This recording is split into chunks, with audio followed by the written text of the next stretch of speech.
বুদ্ধদেব ভট্টাচার্য নিমপির শ্রীরামকৃষ্ণ আশ্রমে এসে গায়ত্রী মন্ত্রপাঠ করেছিলেন বলে জানালেন আশ্রমের মহারাজ। বামপন্থী ভাবধারার মানুষ ছিলেন বুদ্ধদেব ভট্টাচার্য। জয়নগরের নিমপিটে শ্রীরামকৃষ্ণ আশ্রমে গিয়ে ঘটিয়েছিলেন ব্যতিক্রমী ঘটনা। ঠাকুর শ্রীরামকৃষ্ণ বিবেকানন্দের দর্শন করতে গিয়ে পাঠ করেছিলেন গায়ত্রী মন্ত্র।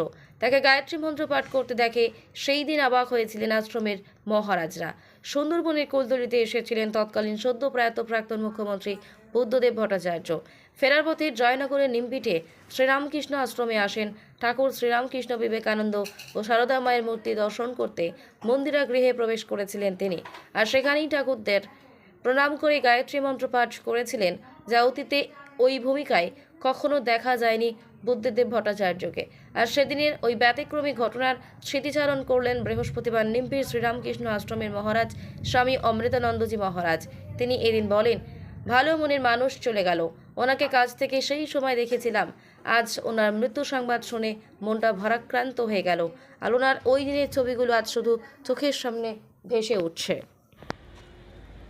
আমাদের রাজ্যের প্রাক্তন মুখ্যমন্ত্রী শ্রী বুদ্ধদেব ভট্টাচার্য তিনি প্রয়াত হয়েছেন এবং এই নিমপিটের সঙ্গে তার অন্য একটা ঘটনা ঘটেছিল, যেটা ব্যতিক্রমী ঘটনা বলেই সবাই জানে।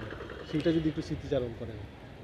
সদ্য প্রয়াত প্রাক্তন মুখ্যমন্ত্রী শ্রী বুদ্ধদেব ভট্টাচার্য মহাশয় একবার সুন্দরবনের এই প্রান্তে যখন এসেছিলেন শ্রী রামকৃষ্ণ আশ্রম নিমপিঠে, তাকে আমরা দেখার সৌভাগ্য হয়েছিল।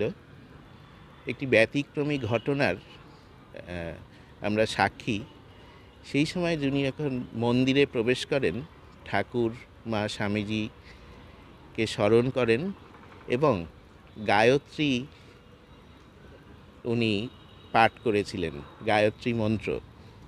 সেইটি উনি তো অন্য ভাবধারার, আমরা ওইটি দেখে একটু অবাক হয়েছিলাম, আনন্দও পেয়েছিলাম। এইটুকু স্মৃতি আমাদের আছে। আজকে উনি নেই, ফলে সেই দিনের কথা কি মনে পড়ছে? যে ভীষণ মনে পড়ছে এবং ওনার সাথে আশ্রমের যোগাযোগ অনেক দিনের।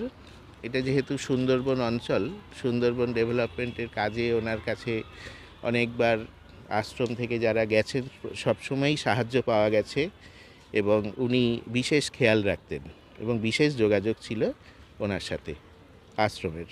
মানে সেদিনের কী ধরনের, যেটা ব্যতিক্রমী বলে মনে হচ্ছে যে সেদিনে ওনাকে বুদ্ধবাবু তার গতানুগতিক জীবনধারার এবং রাজনৈতিক তাদের যে মতাদর্শগত, তার থেকে কিছুটা পার্থক্য সেটা কীরকম ধরনের আপনারা উপলব্ধি করেছিলেন? ওইটুকুই পার্থক্য। আমরা শুনেছিলাম উনি যে ভাবধারার, তাতে এই গায়ত্রী মন্ত্র পাঠ বা এইগুলো চট করে হয় না, কিন্তু সেইটি সেদিন দেখা গিয়েছিল।